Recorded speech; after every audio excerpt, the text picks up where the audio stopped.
বলো। নমস্কার।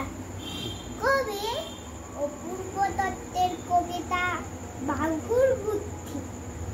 বাঘুর বয়স মাত্র 2 মাস, পড়তে যাবে বার্লিং।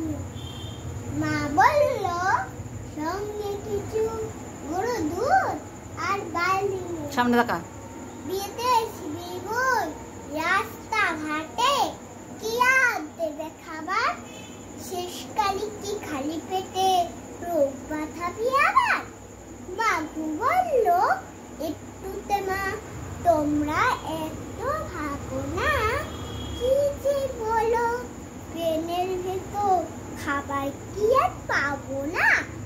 মা বলল আসল কথা আমরা তো বাঘ, তাই আমরা কি আর ওদের মতো চপ কাটলেট খাই? হাসতে হাসতে বলল বাঘু আমি কি আর পাগল, খোঁজ নিয়েছি একই পেনে যাচ্ছে 200। নমস্কার। 200 যাচ্ছে 200 ছাগল। নমস্কার।